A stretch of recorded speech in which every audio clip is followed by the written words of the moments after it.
I had a seller call me in a rage because some buyers had just viewed the house and were extremely insulting about it. There were some negative things going on with the house, for sure, but the comments were savage.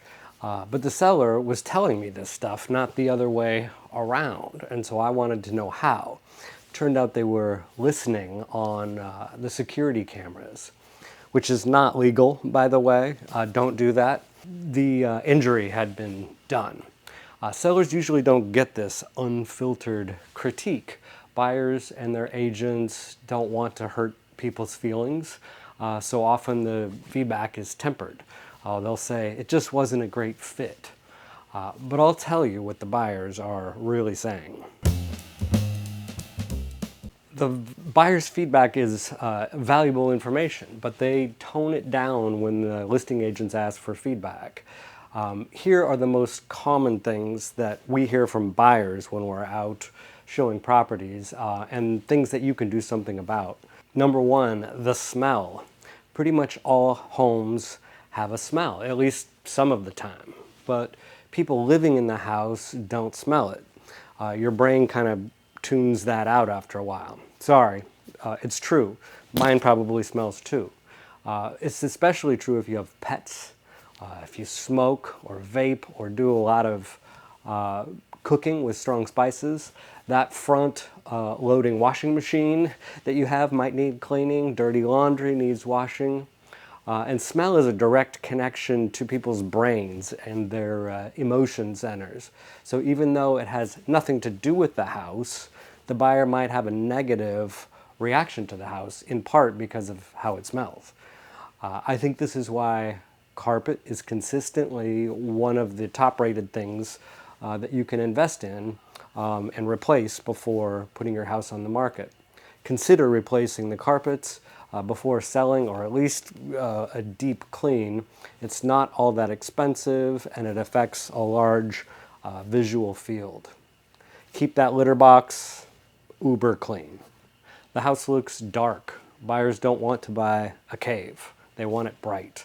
So paint it light color, open windows, replace bulbs with a consistent light color. Don't mix warm light bulbs with cool tones in the same space. Light and bright is what you're going for. The house is cramped. You've collected lots of stuff over the years, furniture, maybe too large furniture. You want the rooms and closets to look ample. So thin down. Remove distracting collections. Consider what and how much is hanging on the walls. The advice here is to thin down. You might even want to empty the house and completely stage it professionally so that the rooms look ample and the flow is good. The house is filthy. This one drives me crazy because it's so easy to fix. I walk through houses that have food stuck to the cabinets and walls, dust on the light fixtures, fans, vents, surfaces, mildew in the tub and shower. You should absolutely do or buy a deep cleaning before you put the house on the market. Make a little extra effort to keep it clean for showings, including making the bed and keeping laundry out of sight. Substandard work. A lot of owners do work in the house themselves, especially painting. But we can see all those little uneven lines where you cut in at the ceiling. They may be small, but those things detract from a feeling of quality in the house. If you don't think you can do a stellar job, just hire someone who can. That goes for tiling in the bathroom too. Price. Price goes unsaid more than you think. It's so important to price based on comparable sales that are of similar quality, condition, similar area, because the buyers might not say the words overpriced, even when that's what they think that it is. The stuff, all of it, is emotional, and feedback can sting. But the most damaging negatives might never even make it to your ears. So ask a trusted friend who always tells it like it is, or ask your realtor to give you the straight talk.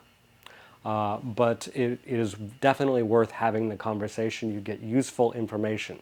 I've got a lot of these kinds of tips in a seller's guide that is available to you for the asking.